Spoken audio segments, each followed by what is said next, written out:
आप ही मंगवाते थे। मान रहे कि आरसीपी टैक्स आता है। नहीं, हम नहीं जानते हैं। मुख्यमंत्री पता रहे हैं कि हमको जबरदस्ती बना दिया। वो तो बिहार को बचाने के लिए गुड़ खाएंगे और गुलगुला से परहेज करेंगे।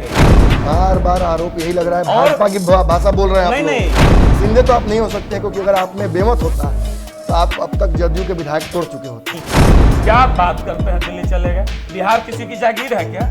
कोई खरीद लिए हैं? एक मंच पे होंगे, मतलब आप ये बोल रहे हैं कि एनडीए में चिराग की वापसी होगी और आप भी हैं एनडीए में।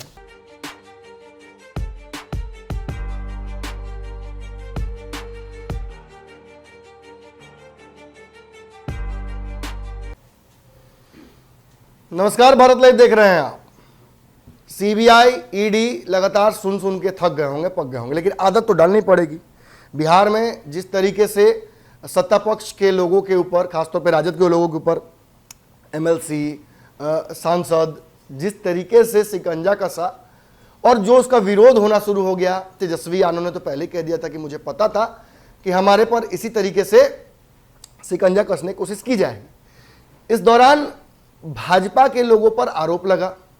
भाजपा के एक मंत्री, पूर्व मंत्री ने तो साफ तौर पर कह दिया कि भोला यादव नाम के व्यक्ति जो बहुत करीबी है लालू यादव के, उन्होंने ही सारे राज उगले हैं जिसकी वजह से ये सब कुछ चल रहा है। लेकिन लगातार भाजपा पर आरोप लग रहे हैं कि भाजपा संवैधानिक संस्थाओं का दुरुपयोग कर रही है। अब ये बात डिबेटेबल है, लेकिन हम इस चर्चा में नहीं जाएंगे। हम एक और चर्चा जो नहीं कोई कर रहा है वहां पहुंचकर उस चर्चा को करना चाहेंगे। इस पूरे दौरान आरसीपी सिंह का रोल क्या था? आरसीपी सिंह कहाँ थे?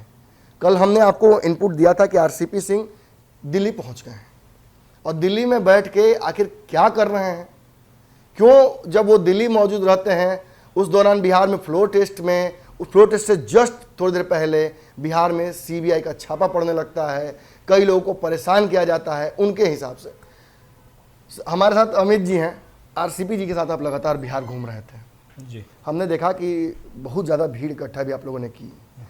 एक तरफ नीतीश कुमार जी के कार्यकर्ताओं को तोड़ रहे हैं आप लोग, दूसरी तरफ दिल्ली में बैठ के क्या करवा रहे हैं डीवीडी-सीडी। देखिए, सबसे पहले आपको धन्यवाद देते हैं और इस बात का खंडन भी करते हैं कि जब यहाँ रेड प्रारंभ हुआ था तो सर दिल्ली नहीं पहुंचे थे, उस समय पटना एयरपोर्ट पे ही पहुंचे थे। हाँ, कागज वोज लेके? नहीं, कागज लेके क्यों जाएंगे, वो अपने निजी काम से गए हैं दिल्ली। अच्छा। और ये एक संयोग है, उनको थोड़े ना पता है।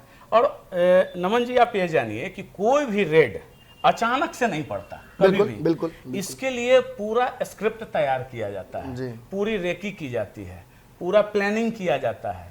40 जगह 45 जगह छापा मारने के लिए 500 से 600 अधिकारियों की जरूरत पड़ती है। वो अधिकारी कौन होंगे, कहाँ के होंगे, उनको खुद पता नहीं होता है। तो ये सारा कुछ ऑर्गेनाइज करने में, लेकिन तेजस्वी को पता था। हाँ, तेजस्वी जी को इसलिए पता था क्योंकि देखिए, चोर के दाढ़ी में तिनका वाली बात है। ठीक है, तो हम जब कोई गलत किए रहेंगे तो उनको तो ये पता है कि आज न कल हमको जेल जाना है, तो वो अच्छे से जान रहे हैं। इसीलिए तो देख रहे हैं मंत्रिमंडल का स्वरूप क्या बनाए हैं। मैं उन बातों पे नहीं जाना चाहूंगा, वो तो बिहार की जनता देख रही है। अब रहा कि आरसीपी सर का, तो उनका कोई रोल नहीं है। अरे भाई, वो मंत्री है, इसमें कोई रोल नहीं है ना, वो मंत्री भी नहीं है, कुछ है भी नहीं है, क्या कुछ नहीं। अभी तो बस जनता के बीच जा रहा हूं तो खुद कहे कि भाई हम तो सड़क पे हैं। दूसरे आरोप पे क्या कहना चाहिए, क्यों जदयू के लोगों को तोड़ रहे हैं? नहीं, जदयू के लोगों को तोड़ नहीं रहे हैं। आप उस दिन के गवाह हैं जी। उस दिन के आप गवाह हैं और स्वाभाविक स्वीकारोक्ति लोगों की बढ़ती दिखी होगी आपको। सड़क पे कोई किसी को कितना भी ऑबलाइज आप कर दीजिए, आपके लिए धूप में और पानी में खड़ा नहीं रहेगा 2 घंटे। नहीं, मैंने आरसीपी जी से बात पूछी तो उन्होंने बात को घुमा दिया। आप घुमाइएगा मत, क्योंकि आप हमारे स्टूडियो में बैठे हुए हैं। हाँ, नहीं, हम स्ट्रेट फॉरवर्ड बताएंगे। वो कार्यकर्ता किस पार्टी के थे? जदयू के थे। तो जदयू के लोगों को तोड़ रहे हैं ना आप? नहीं, आप जदयू में है ही नहीं। जदयू को तोड़ेंगे क्यों? तोड़ नहीं रहे हैं। जिनकी आस्था रामचंद्र बाबू के साथ थी, जिनकी आस्था जनता दल यू की आइडियोलॉजी के साथ है, जिनकी आस्था एनडीए सरकार के साथ थी, जिनके मन में जो एनडीए सरकार को जनादेश मिला उसके प्रति था, उन लोगों की भीड़ थी। बहुमत मिला था क्या एनडीए को? ना, स्पष्ट बहुमत एनडीए को मिला कि माननीय मुख्यमंत्री जी को मिला नहीं मिला था। वो गलतफहमी के शिकार हो गए ना। उनको लगता है कि हम ही हैं तो सब है, हम नहीं है तो कुछ नहीं है। 15 में तो महागठबंधन को जनमत मिला था ना, तो भाजपा के साथ गया तो भाजपा ने तो रातों रात स्वीकार कर लिया। देखिए, वो ये जैसे भाजपा स्वीकार की, उससे बड़ी गलती तो इन्होंने किया था। उससे बड़ी गलती तो ये किए थे ना। मैंने बार बार जो इधर उधर जा रहे हैं उन्हीं पे सारा इल्जाम लगा दिया। उन्हीं पे तो वही कर ही रहे हैं, तो दूसरा कर कौन रहा है? वही ना कर रहे हैं। अगर वो नहीं जाना चाहेंगे, कल विधानसभा का भी स्पीच आप सुने ना, बिल्कुल बिल्कुल कि हम इनको छोड़े, इनके चलते हमको ये कह के लाए, बहुत कुछ कह के लाए। एक बात आप गौर कीजिए, बहुत कुछ कह के लाए और क्या बोलना चाह रहे थे, यानी माननीय मुख्यमंत्री जी सौदेबाजी कर रहे थे जी। यानी वो सौदेबाजी करते हैं। नहीं तो बाकी बेचारे ने तो कहा ना कि भाजपा अपना मुख्यमंत्री दे देती, मैंने तो कहा ही था। देखिए, ये ऑन द रिकॉर्ड आप बोल रहे हैं कि भाजपा अपना मुख्यमंत्री कर देती है, और बीजेपी क्या कह रही थी कि जब एक बार उनके नेता से मुंह से निकल गया कि नहीं मुख्यमंत्री होंगे तो नीतीश जी ही होंगे, जब प्री पोल अलायंस हमारा था, क्या उस समय बीजेपी जानती थी क्या कि हम इतने बड़ी पार्टी होंगे, या जदयू जानती थी कि हम इतने नीचे जाएंगे? फिर भी बीजेपी ने कह दिया था, उस चीज का मान रखा। ऐसा नहीं था कि मुख्यमंत्री जी देखिए कल भी जो बातें उन्होंने कही, हालांकि बिल्कुल आवश्यकता नहीं थी। एक बात और, अगर मुख्यमंत्री पद का उनको इतना ही मोह नहीं था तो अभी इस्तीफा देकर चुनाव में चले जाते, शायद उनका कद बहुत बड़ा हो जाता। बहुत बढ़िया जगह पकड़ लिया। हाँ? मुख्यमंत्री पद कर रहे हैं कि हमको जबरदस्ती बना दिया। वो तो बिहार को बचाने के लिए गुड़ खाएंगे और गुलगुला से परहेज करेंगे, ये क्या मतलब है? बिहार को बचाने, बिहार को जिस बिहार को जिस सत्ता के खिलाफ आप संघर्ष किए, जिन लोगों के खिलाफ आप लाठियां खाए, जिन लोगों के खिलाफ सड़कों पर आपने आंदोलन किया, कितने कार्यकर्ताओं की बलि चढ़ी, और फिर उसी के साथ गलबहियां करने लगे ये जनादेश का हरण करके। ठीक है, आपने तो बहुत बढ़िया पॉइंट रखा। कल चर्चा के दौरान, हालांकि आरसीपी सिंह की चर्चा वहां करना लाजमी नहीं था, लेकिन नीतीश कुमार ने चर्चा की आरसीपी सिंह की, और एक बात बहुत उन्होंने शानदार कही कि आरसीपी सिंह भाजपा के साथ खेलने लगे थे। मैंने उनको सब कुछ दिया, मुझे बार बार इनपुट आ रहा था कि आरसीपी सिंह भाजपा के साथ सेटिंग कर रहे हैं, पार्टी कमजोर करने की, मुझे कमजोर करने की। मैंने कई गलतियां माफ की, लेकिन अंततः जब बर्दाश्त से बाहर हुआ तब मैंने सजा दिया उनको। अच्छा, बहुत अच्छी। सबसे पहली बात देखिए, कितनी दुर्भाग्यपूर्ण स्थिति है जब आरसीपी सिंह का एक तरफ उनके प्रवक्ता कहते हैं कि क्या हैसियत है उनकी, राष्ट्रीय अध्यक्ष कहते हैं कि अरे बड़का नेता बना दिए हो जी, वो है कौन, वो तो स्टाफ, तो नौकरी तो कर रहे थे ना, वो गलत क्या बोल रहे हैं? देखिए, नहीं आपके नेता जो हैं वो पहले सरकारी नौकर ही थे ना। अब देखिए, सरकार के थे, वो जनता के नौकर थे, किसी पार्टिकुलर व्यक्ति के नौकर नहीं थे। उस कुर्सी के आदेश पालते, उस कुर्सी के आदेश को वो मानते थे, पार्टिकुलर आदमी के आदेश को नहीं मानते थे। उस कुर्सी की पूजा होती है। आज माननीय मुख्यमंत्री जी मुख्यमंत्री के कुर्सी पे हैं, तब उनकी जो महत्ता है, अगर उस कुर्सी से हट जाएंगे तो उनको क्या मिल जाएगा? एक आईएएस अधिकारी, पीएस। बार बार आरोप यही लग रहा है, भाजपा की भाषा बोल रहे हैं। नहीं, बीजेपी की भाषा हम क्यों बोलेंगे? हमारी अपनी भाषा के हम गूंगे बह रहे हैं। तो कौन सी पार्टी है आपकी? पार्टी तो है ही नहीं। आखिर पटना आप घूम रहे हैं पूरे बिहार में, हल्ला पटना में हो रहा है कि आरसीपी सिंह भाजपा में जा रहे हैं। देखिए, हम पूरे बिहार में, पूरे हिंदुस्तान में, आपकी आइडेंटिटी है ना कि आप नमन जी हैं, बिल्कुल। हमारी आइडेंटिटी है कि मैं अमित सिंह हूं, दैट इज एनफ, यही काफी है। पार्टी है कि नहीं है, हम हिंदुस्तान के एक नागरिक हैं, गलत के खिलाफ आवाज उठाना हमारा कर्तव्य है। और हम पूछना चाहेंगे कि जब आरसीपी सिंह जी कोई फैक्टर है ही नहीं, तो ये भूत क्यों दौड़ा रहा है सुबह से लेकर शाम तक? जय हनुमान ज्ञान गुण सागर के जगह पढ़ रहे हैं, जय आरसीपी की क्या कर रहे हैं, क्यों? एक बात ललन सिंह ने कही है कि आप शायद आप ही के नेता और आप ही लोगों पे बात कही है कि जो नीतीश कुमार का विरोध करेगा वो बिहार में नहीं रहेगा। अच्छा, बिहार उनकी जागीर है क्या? अच्छा, वो दिल्ली चले गए आपके? नहीं, बिहार क्या बात करते हैं, दिल्ली चले गए? बिहार किसी की जागीर है क्या? कोई खरीद लिए हैं? कोई किसी का दाना पानी चला रहे हैं? अरे भैया, यह लोकतंत्र है, और वो भी हिंदुस्तान में लोकतंत्र के अलावा बिहार लोकतंत्र की जननी है। Mother of the democracy Bihar को कहा जाता है। यहां जन्म पैदा हुआ है वैशाली की धरती से, और यहां ये राजतंत्र नहीं है। मुख्यमंत्री का विरोध करने की क्या जरूरत है? किनका? मुख्यमंत्री का विरोध करने का जरूरत है? मुख्यमंत्री का विरोध करने का कहां, कब, किस स्तर पे? किसी भी स्तर पे किसी भी व्यक्ति को का विरोध किया जा सकता है अगर वो गलत होंगे तो। लोकतंत्र की ही तो खूबसूरती है, राजतंत्र में नहीं होता है। अब दक्षिण कोरिया का जो तानाशाह है उनको देख रहे हैं, बोलिएगा तो सीधा कुत्ता को खिलवा देंगे। इतने दिन आप साथ रहे, ये तो आरोप लगना तय है। इतने दिन आप साथ रहे, आपको एक कमी नजर नहीं आई नीतीश कुमार में, एक आपको राज्यसभा नहीं भेजा, आपने पूरी पार्टी हिला दी, और नीतीश कुमार के खिलाफ इतने मुद्दे आपको मिल गए जो आज तक नहीं थे। आप उनको किम जोंग उन बता रहे हैं, आप उनको तानाशाह बता रहे हैं, उनकी हर फैसले को आप गलत बता रहे हैं, और कल तक साथ थे तो कोई आपको दिक्कत नहीं थी। बहुत बहुत सुंदर सवाल आपने किया है। जब रामचंद्र बमन सिलसिलेवार ढंग से मैं आपको इसका जवाब देता हूं, जब रामचंद्र बाबू को बेटिकट किया गया, उसके बाद जब बौखला गए थे। नहीं, जब वो पीसी लिफ्ट से भाग रहे थे ऊपर, मीडिया रखेते रह गई। वो बयान नहीं देना चाह रहे थे, वो कुछ बोलना नहीं चाह रहे थे, इसलिए कि जब वो मीडिया के सामने और पहला पीसी किए, क्या बोले थे, यार मेरे लिए माननीय मुख्यमंत्री जी ने साहब ने कुछ अच्छा ही सोचकर हमको नहीं दिया, ये पार्टी हित का फैसला है। दिल पे ठेस तब पहुंची, दो महत्वपूर्ण कारण। एक, जो बाल बच्चे, अरे आपको लड़ना है तो राजनीतिक लड़ाई लड़िए, आप उनके बच्चे को घसीटने लगे, बेटियों को घसीटने लगे, जो बेटियां कल तक पांव छूती थी उनकी पत्नी को घसीटने लगे, तो किसी के निजता पे आप हमला कीजिएगा तो व्यक्ति बर्दाश्त करेगा क्या? कोई नहीं बर्दाश्त करेगा। दूसरा जो उससे भी महत्वपूर्ण था कि ये जिस जनादेश के खिलाफ जनादेश मिला था, और ये स्पष्ट ये कह चुके थे कि मेरा स्टैंड स्पष्ट है, आप बीजेपी के साथ रहिए कि उससे तालमेल रखिए कि नहीं, एनडीए के साथ आप बने रहिए, नहीं मर्जी हो तो इंडिविजुअल हो जाइए, लेकिन महागठबंधन में मत जाइए। आपसे तालमेल नहीं बना? किनसे? आपसे, आरसीपी सिंह जी से भाजपा जदयू में तालमेल नहीं बिल्कुल बना। लगातार हम देख रहे थे, आपने उत्तर प्रदेश में आपने तालमेल नहीं बैठाया। मैं नहीं चाहूंगा कि आप उसमें एक्सप्लेन कीजिए, लेकिन मैं ये जरूर कहना चाहूंगा कि आपने तालमेल नहीं बैठाया। कई जगहों पर भाजपा और जदयू के बीच डिफरेंसेस थे, आपने कभी उसको सुधारने की कोशिश नहीं की। आपने विशेष राज्य के दर्जे पर भी पलटी मार दी थी। और आज जो ललन सिंह कर रहे हैं, जदयू और राजद के बीच जिस तरीके से कड़ी की काम कर रहे हैं, तेजस्वी की भी बात कर रहे हैं, अपने नेता की भी बात कर रहे हैं, दोनों की जय जय कर रहे हैं, A to Z की बात कर रहे हैं तेजस्वी यादव के लिए, ऐसे आप नहीं कर पाए। अब बता रहे हैं, ये भी आपका बहुत सुंदर सवाल है। आप अगर हमें जब जवाबदेही दे रहे हैं कि अमुक काम आपको करना है, आपको कड़ी बनानी है, हमको यह देखना होगा ना बैलेंस कब होता है, जब तराजू के दोनों पलरे बराबर होंगे जी।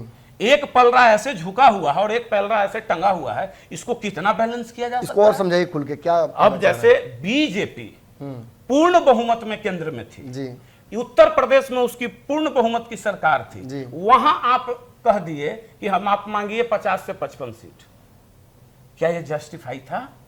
आपका कोई संगठन वहां था? ये बात आपने नीतीश जी को बताई? जी, आरसीपी सर ने मुख्यमंत्री जी को ही बताई। इसी बात की तो मिर्ची लगी। एक और बात, आपने ललन सिंह को ये बात क्यों नहीं बताया? नहीं, अरे ललन सिंह जी को क्यों बताया जाए, वो मुख्यमंत्री जी को बताया। राष्ट्रीय अध्यक्ष पार्टी के वो हैं, प्रोटोकॉल आपने फॉलो नहीं किया। नहीं, प्रोटोकॉल क्यों नहीं फॉलो हुआ? उसके बाद इनको भी बता दिया गया। बंद कमरे में आपके साथ मीटिंग करके ललन सिंह बाहर निकले। किनके साथ? आरसीपी सिंह के। हाँ, और जब वो बाहर आए तो उन्होंने साफ तौर पर कहा कि सब आरसीपी बाबू देख रहे हैं, यही फैसला करेंगे, इन्हीं को जिम्मेदारी दी गई है। हाँ, दी गई है। आपने उसके बाद आरसीपी सर स्पष्ट बता दिए कि साहब देखिए, कोई 50-40 सीट नहीं, 10 से 12 सीट आपको मिल जाएगा, अगर आप कहें तो मैं इस पर बात करूं। और 10 से 12 भी अगर आपको दे रहा था तो एहसान कर रहा था ना। आज के डेट में शिवसेना आए बिहार में, ठीक है जी, आज नीतीश जी महागठबंधन में है ना, माननीय मुख्यमंत्री जी, शिवसेना भी एक तरह से प्रत्यक्ष रूप से उन्हीं सब यूपीए का ही पार्ट है। आज शिवसेना आए, वहां से अन्ना द्रमुक के लोग आए, ममता बनर्जी की बंगाल से टीएमसी आए, और यहाँ नीतीश जी को कहे कि आप हमको 50 सीट दीजिएगा, क्या ये देंगे? नहीं, नीतीश कुमार आपके सहयोगी हैं, वहां वोट बैंक है, अपना दल वहां भाजपा जो के साथ जो थी उसका कोर वोट बैंक यही था। जैसे नीतीश कुमार वहां आप सहयोगी हो सकते हैं, वोट बैंक आपका कहां? अनुप्रिया पटेल का वोट बैंक था जी, अनुप्रिया पटेल के विधायक जी 50 सीटों पे अड़े हुए थे लोग, ये 50-55 सीट मांग रहे थे। एक्चुअली देखिए, यहाँ ये बहुत पहले से साजिश चल रही थी। जिस दिन से ये मंत्री बने, और रामचंद्र बाबू से एक ही गलती हो गई कि ये खुले तौर पर कह दिए कि हम मुख्यमंत्री जी के सहमति से भाई बने, हम अपना मर्जी से नहीं बने। मालिक बनाया गया मालिक, हाँ। तो आप माने फैसला पहले अपने हक नहीं नहीं नहीं नहीं भोजन का कैलकुल हाथ में पहले अपने नहीं नहीं, उसका प्रमाण आपने किया है। एक ही स्तर पे नहीं, हर व्यक्ति झूठ नहीं बोल सकता है जी, ठीक है। अमित शाह जी भी इस बात को स्वीकार किए कि हमने नीतीश कुमार जी से बात किया था मंत्री बनाने से पहले, बिल्कुल उसका कंसेंट दिए। सुशील मोदी जी भी कहे, रामचंद्र बाबू इन दोनों के पहले, और हम लोग कितनी बार कैमरा के सामने कह चुके हैं, पूरी स्क्रिप्ट बता चुके हैं कि क्या हुआ था। ललन बाबू को बनाने के लिए तैयार नहीं हो रहा था। मुख्यमंत्री जी से जब 2 लोगों का नाम मांगा गया तो ये बोले कि हम दिल्ली में आकर नाम देंगे। और वहां जाकर ये क्या बात की और बाद में कहे कि इनको क्या बन जाइए, ललन जी को राष्ट्रीय अध्यक्ष बना देंगे। और ये बात जब ये ओपन तौर पे कह दिए तो माननीय मुख्यमंत्री जी को लगा कि भाई आप मेरे खिलाफ कैसे बोल सकते हैं, हम ये पर्दे के पीछे रखना चाहते थे। यही इनसे गलती हुई और उसी दिन से साइबेरियन पक्षियों का झुंड मुख्यमंत्री जी का कान भरने लगा, भरते भरते भरते भरते तो वो निर्णय लिए कि टिकट नहीं देंगे, नहीं देते कोई बात नहीं, आवाज खाली करा दिए, गांव पर रहने लगे। एक और बात बिहार के राजनीति में खूब चर्चा हो रही है कि आरसीपी सिंह ना पार्टी बना रहे हैं, हालांकि चर्चा उठी कि पार्टी बना रहे हैं, आप यही बता सकते हैं, लेकिन आरसीपी सिंह ना पार्टी बना रहे हैं ना एक्टिव राजनीति में कहीं से इन्वॉल्व हैं, ये घूम घूम के जो कर रहे हैं, कहीं ऐसा तो नहीं कि अपने आप को अगला सिंधे समझ लिए हैं? नहीं नहीं नहीं, सिंधे तो आप हो नहीं सकते हैं, इसलिए देखिए, इसलिए सुन लीजिए आरोप पूरा, सिंधे तो आप नहीं हो सकते हैं क्योंकि अगर आप में बेमत होता तो आप अब तक जदयू के विधायक तोड़ चुके होते, आपसे टूट नहीं रहा है। हमको तोड़ने की आवश्यकता क्या है? तो कैसे सरकार गिरेगी? हमने कभी प्रयास नहीं किया। इस कलंकित सरकार को कौन अपने सिर बिठाएगा जी, इस कलंकित सरकार को कौन अपने सिर बिठाएगा? आरसीपी सिंह के पास विधायकों की संख्या नहीं है, नहीं, जदयू के विधायक टच में नहीं होंगे। छोड़ दीजिए, उन पहलू पे हम नहीं जाना चाहते हैं। आरसीपी सिंह जी ने स्पष्ट कहा कि एक भी विधायक यह कह दे कि किसी से हमारी बात हुई हो, ये प्रयास किए हैं क्या? ईमानदारी से बता दें, ये बताइए ना, प्रयास करने पे कुछ हो सकता है? जिस दिन प्रयास कर देंगे ना 70% उनके खाली हो जाएंगे। 70% जदयू, 70% ऑन द रिकॉर्ड कह रहे हैं कि खाली जदयू की राजदों की तरफ से खाली कीजिएगा। अब छोड़ दीजिए, वो नहीं बताएंगे, हम अब जदयू की अभी बात कर रहे हैं, हमको महागठबंधन से मतलब नहीं है, लेकिन हम ये प्रयास नहीं करेंगे। इसलिए नहीं करेंगे, क्यों नहीं कीजिएगा? अब इससे ज्यादा अपमान क्या हो सकता है? नहीं, अपमान दूर की चीज है, सर्वोपरि जनता है, जनता का जो ईमान है वो सर्वोपरि है। जनता के बीच आप भी गए थे ना, उसी दौरे में आप भी थे ना नमन भाई। जनता के मन में जो आक्रोश है, जनता के अंदर जो अविश्वास का भावना, सुरक्षा का भावना पनप गया है, जो एंटी इनकम्बेंसी सरकार के खिलाफ है, अच्छा हुआ तेजस्वी जी के सिर सेहरा बांध दिए। तेजस्वी जी बहुत भारी गलती कर गए हैं, मैं अभी कह रहा हूं बहुत सारी बातें हैं, लेकिन एक लाइन में बता दूं कि तेजस्वी जी बहुत भारी गलती मुख्यमंत्री जी के साथ जाकर कर गए हैं। जनता दल के साथ वो कर जाके विलीन हो जाएंगे, आप देख लीजिएगा, मुख्यमंत्री जी उनको कहीं का छोड़ेंगे नहीं। आरसीपी सिंह जी पार्टी बना रहे हैं क्या? देखिए, बताए हैं पूर्व में भी कि वो कार्यकर्ताओं से जब एक एक लोगों से बात कर लेंगे, कार्यकर्ता जब उनको कह देंगे कि सर पार्टी बनाइए तो वो पार्टी बनाएंगे, सर बीजेपी में जाइए तो बीजेपी में जाइए, सर क्या करना है, जो कार्यकर्ता कहेंगे उनकी राय पे ही वो काम करेंगे। फिलहाल तो आप भाजपा में ही हैं? नहीं, घोषित तौर पर फिलहाल हम बिहार में हैं, हिंदुस्तान के लोग हैं, हम एक इंडिपेंडेंट नागरिक हैं। अकेले व्यक्ति को भी, महात्मा गांधी भी नमक छोड़ो आंदोलन का जब प्रारंभ किया था, असहयोग आंदोलन जब प्रारंभ किए थे तो अकेले ही चले थे, दांडी मार्च प्रारंभ किए थे तो अकेले चले थे। उपेंद्र कुशवाहा नीतीश कुमार से अलग हुए थे, तो एक पार्टी बनाई थी उन्होंने, रालोसपा, उस पार्टी का नाम लेवा कोई बचा नहीं है। अब आपको बता दें कि माननीय उपेंद्र कुशवाहा जी और रामचंद्र बाबू में आप बराबरी नहीं कर सकते हैं। उपेंद्र कुशवाहा तो केंद्रीय मंत्री से इस्तीफा दिए थे, उनको हटाया नहीं गया था। छोड़ दीजिए ना, ऐसे बेइज्जत नहीं हुए थे उपेंद्र कुशवाहा। एक व्यक्ति जो राजनीतिक व्यक्ति होता है, एक करेला जो नॉर्मल पेड़ में फलता हो और एक करेला जो नीम पे चढ़ के फलता हो, तो रामचंद्र बाबू वही हैं, करेला वो भी नीम चढ़ा। अभी इसका स्वाद लगा कहाँ है लोगों को, धीरे धीरे इलाज होगा, एक एक कर इलाज होगा और स्पष्टता के साथ राजनीतिक तौर पे सारे फिनिश हो जाएंगे। आप देखते चलिए हमारा अगला कदम क्या होता है। अभी तो शुरू ही नहीं हुआ है खेला। खेला कहाँ, खेला तो जनता प्रारंभ करेगी जब जनता के बीच जाएंगे। क्या खेला कीजिएगा अब वो समय बताएगा, अभी इन बातों पे हमको नहीं जाना है। होगा, हम उन लोगों में से नहीं है कि चूड़ियां पहन के घर में चुप बैठ जाएं जी, हम वैसे लोग नहीं हैं। बदले की भावना दिख रही है, बदले की भावना, एकदम राजनीतिक बदले की भावना हमारे अंदर है और हमारी आंतरिक इच्छा मजबूत हुई है। हम लड़ेंगे, राजनीतिक तौर पे लड़ेंगे, जनता के बीच जाएंगे, इनके एक एक कमियों को जनता को बताने का प्रयत्न करेंगे। एक बात मुझे बताइए, मतलब दर्शकों के जहन में ये बात खूब आती होगी, बहुत बेबाकी से आप बोल रहे हैं, इसलिए धन्यवाद भी आपको दूंगा बीच बीच में। इतना दिनों तक काम किए नीतीश कुमार के साथ, सारे फैसले सही नहीं होते हैं और हर फैसला उचित तरीके से लिया भी नहीं जाता है। सरकार चलाने के लिए नीतीश कुमार पर कई आरोप भी लगे, मतलब जो बालिका गृह से लेकर जो सारा कांड हुआ है वो आग के सामने हुआ है। आरसीपी सिंह जी एक भी अब तक पत्ता खोले नहीं है। देखिए, यही अंतर होता है, अभी आपको बताया ना कि संस्कार का अंतर होता है। अभी तक एक भी वर्ड आप बता दें, जबकि भाषाई मर्यादा माननीय मुख्यमंत्री जी ने ही भी तोड़ दिया, जी। तुम ताम कर दिए, जी। ठीक। भाषाई मर्यादा माननीय राष्ट्रीय अध्यक्ष जी ने भी तोड़ दिया, भाषाई मर्यादा जनता दल यू का एक एक प्रवक्ता तोड़ दिए, और तो और वो जिला अध्यक्ष स्तर का, प्रखंड अध्यक्ष स्तर का लोग भी भाषाई मर्यादा भूल गया। तो भूले भी क्यों ना, घर का मुखिया ही जब देख रहा है कि गाली देने के लिए यहाँ रिवार्ड मिलने वाला है तो सबसे पहले उछल के गाली हम दे दें। जी। लेकिन रामचंद्र बाबू के मुंह से कभी आपने सुना एक भी भाषाई मर्यादा का उल्लंघन उन्होंने अभी कहीं तक किया है? ऐसा तो नहीं जी, कि आप जो दावा कर रहे हैं कि मेरे पास बहुत माल है आरसीपी नीतीश बाबू का राजनीति समाप्त करने के लिए, आप ही के खिलाफ बहुत कुछ हो उधर। कहाँ? आप ही पर तो आरोप लगता था कि आरसीपी टैक्स और क्या क्या, कहीं ऐसा तो नहीं कि आप ही का कच्चा चीटा नीतीश के पास हो, अच्छा तो ये बताइए हमारा ललन बाबू के पास नहीं हो। नहीं नहीं नहीं नहीं नहीं, बहुत अच्छा सवाल है। हमारा कच्चा चिट्ठा क्या होगा? आप हमारे ओनर, हम आपके एम्प्लॉय, कुछ देर के लिए हम मान लीजिए, ठीक, बिना आपके मर्जी के हम कुछ पत्ता खिलाएंगे क्या? तो हिलाएंगे तो बाहर जाएंगे, जैसे गए आप आरसीपी सिंह बाहर। ठीक है, तो अब बाहर चले गए। आरसीपी टैक्स का आरोप कब लगता था? जब साथ थे में तब। थे। तो यानी आप उसको वसूलवाते थे, आप ही मंगवाते थे ना? मान रहे कि आरसीपी टैक्स आता नहीं नहीं, हम नहीं जानते हैं देश में कोई इस तरह का टैक्स हम लोग आज तक जाने नहीं, लेकिन अगर कोई तथाकथित अवैध वसूली होती होगी तो आपकी मर्जी से होती होगी। हाँ बिल्कुल, हाँ? बिल्कुल। बिना आपके मर्जी से तो नहीं, कलम तो आरसीपी नहीं, ऐसा तो नहीं हो सकता है, इतना तो कमजोर नेता नीतीश जी नहीं है। ठीक है। और देखिए ये बेबुनियाद बात है, और ये लोग कोरा सफेद झूठ बोल रहे हैं, और एक झूठ को सच बनाने के लिए 100 बार झूठ बोल रहे हैं। एक छोटा सा उदाहरण दे जी। दें, ये लोग क्या कह रहे हैं? कभी कहते हैं चिराग पासवान दोषी, हाँ? कभी कहेंगे बीजेपी दोषी, कभी आरसीपी सिंह दोषी, कभी आरसीपी सिंह दोषी। अरे साहब ये तो तय कर लो यार कि दोषी कौन। चिराग पासवान से याद पड़ा, चिराग पासवान ने तो हाथ बढ़ा दिया आपकी तरफ, ये तो अप्रत्याशित रूप से हुआ। आप तो चिराग की राजनीति के खिलाफ थे जब साथ में थे नीतीश कुमार के, तो कई बयान भी आए थे आरसीपी सिंह के।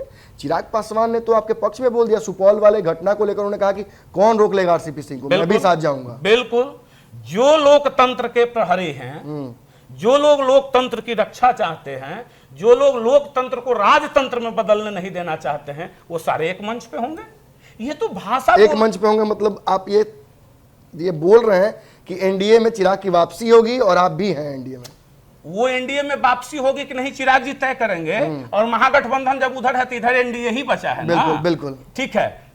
वो एनडीए में ना जाए, इंडिविजुअल चिराग जी रहे कि हम रहे कि कौन रहे, वो भविष्य के गर्भ में है। लेकिन लोकतंत्र को जहां बचाने की बात आएगी, तो जब कोई लोकतंत्र का चिरहरण करने की बात करेगा तो हम उसकी रक्षा अवश्य करेंगे। वही काम चिराग जी किए हैं और उनको धन्यवाद देते हैं, बधाई के पात्र, एकदम बधाई के पात्र हैं। उनको हृदय तल की गहराई से धन्यवाद देते हैं। युवा हैं, भविष्य है उनके पास जी भविष्य है, और इसी तरह से प्रखर होकर उनको आगे बढ़ना होगा। कोई रोक देगा क्या? आरसीपी सिंह का आशीर्वाद है। अरे भाई सबका एक दूसरे को साथ है, सबका एक दूसरे को आशीर्वाद है। आरसीपी सिंह जी बड़े हैं तो निश्चित तौर पे चिराग जी को आशीर्वाद देंगे, क्यों नहीं देंगे? और ये बड़े हैं तो चिराग जी इनका सम्मान क्यों नहीं करेंगे? एक और सवाल, बड़ा बढ़िया ये सवाल का आपने जवाब दिया। एक अंतिम सवाल है मेरा, अगली जो कड़ी है आरसीपी सिंह जी की, चूंकि इतने बड़े पदों पर रह गए हैं तो अब तो ऐसा तो नहीं कि रिटायरमेंट यहाँ से ले लेंगे, क्योंकि राजनीति तो यहीं शुरू होती है इसी उम्र से। और नीतीश जी के महत्वाकांक्षाओं को देख के तो इनको लगता होगा कि और कुछ दिन हम अभी राजनीति कम से कम करें, चुनाव लड़ेंगे लोकसभा का, क्या करेंगे? देखिए, राजनीति करने के लिए कोई जरूरी नहीं है कि चुनाव ही लड़ा जाए, चुनावी राजनीति का हिस्सा ही बना जाए। और हम रामचंद्र बाबू, हम इन द सेंस बोल रहे हैं, बिल्कुल वो रामचंद्र दर्शक समझ रहे हैं जी, हमारे, जी। रामचंद्र बाबू राजनीति, संघर्ष और सत्ता दोनों के लिए करते थे और आगे भी करेंगे। मैंने ये बात आप समझ रहे हैं ना कि शुरू से ये बात कहा जाता है कि रामचंद्र बाबू का कोई वोट बैंक नहीं है। किसका? आरसीपी सिंह का कोई वोट बैंक नहीं है। चुनावी राजनीति में आएंगे तो औकात समझ में आ जाएगा, समझ में आ जाएगा ना। जैसे रामचंद्र बाबू की भाई कोई औकात नहीं है, आप कह रहे हैं कि कोई हैसियत नहीं है, सब है। अब फिर भी विधानसभा में कौन सा आफत आ गया कि बिना रामायण पढ़ ले रामचंद्र बाबू का नाम लिए, माने कि अंत समय में जैसे आदमी राम राम राम राम लेके स्वर्ग सिधारता है कि हमको मुक्ति मिल जाए, तो मुक्ति पा रहे हैं क्या लोग? ये तो अच्छी बात है कि कम से कम नाम आपका ले रहे हैं ना। जपें, अरे जो अच्छे लोग होंगे प्रभु श्री राम का नाम सब जपते हैं ना। जी, जी। तो इनका तो नाम के पहले ही, चंद्र के पहले ही राम और चंद्र हैं, राम भी हैं और चंद्रमा भी हैं, दोनों का समावेश है। तो ये लोग जप के अपना पाप धुलते हैं और कुछ करते नहीं। ये गांव देहात में कहावत है कि जब गोतिया पट्टार में कोई लड़ाई होता है ना, तो आसपास के लोग भी थोड़ा सहम जाता है, किसके तरफ से बोले। मीडिया की हालत भी बिहार में ऐसी ही है। अगर आरसीपी सिंह जी की खबरें चलाइए तो ललन सिंह कहते हैं कि मीडिया दारू पीता है, और अगर आरसीपी सिंह के खिलाफ चलाइए तो फिर तो मामला आप समझ ही रहे किस तरह सत्ता पक्ष की दलाली। बिहार में बड़ा अभी अजीब स्थिति चल रहा है। क्या होगा, जिस तरीके का दावा ये कर रहे हैं इससे तो लग रहा है कि सरकार को चलने नहीं देंगे, और जो दावा चिराग पासवान कर रहे हैं उससे ऐसा लग रहा है कि सरकार नहीं चलेगी। अब देखना होगा, बहुत बड़ी चुनौती है तेजस्वी यादव जैसे युवा और नीतीश कुमार जैसे बहुत एक्सपीरियंस्ड व्यक्ति के लिए, दोनों के लिए बहुत बड़ी चुनौती है। भाजपा बिहार को अस्थिर करने के लिए लगातार प्रयास कर रही है। ईडी सीबीआई की बात अगर छोड़ भी दें तो जो सदन में कल नए समीकरणों को गढ़ने की कोशिश की गई है, भूमि समीकरण, लवकुश समीकरण, उसमें आरसीपी सिंह जी भी आते हैं। क्या रोल इनके लिए तय किया जाएगा, दिल्ली क्यों बार बार जा रहे हैं, कई बार इनसे और भी मुलाकातें होंगी, कई बार इनसे और भी बातें होंगी। लेकिन आज की चर्चा मुझे उम्मीद है कि जिस साफगोई से हम लोगों ने किया आपको पसंद आया होगा। कोई सवाल अगर मुझसे छूट गया हो तो कमेंट सेक्शन में आइए और वो सवाल अमित बाबू से पूछ लीजिए। और एक स्पष्ट बात और भी कि इस सरकार का कार्यकाल मैं कैमरे के सामने बता दे रहा हूं, जितनी हमारी अनुभव है कि 3 महीना से अधिकतम 6 महीना। अन्यथा आरसीपी से राजनीति छोड़ देंगे। किसका? नहीं नहीं, ये हम क्यों कहेंगे आप हम छोड़ दीजिए। नहीं नहीं, कोई नहीं छोड़ेगा, लेकिन अधिकतम अनुमान है कि 3 महीना से 6 महीना बस। चलिए, बहुत बहुत धन्यवाद। लगातार कमेंट सेक्शन में आके अपनी राय दीजिए और बताइए कि चर्चा आपको कैसी लगी।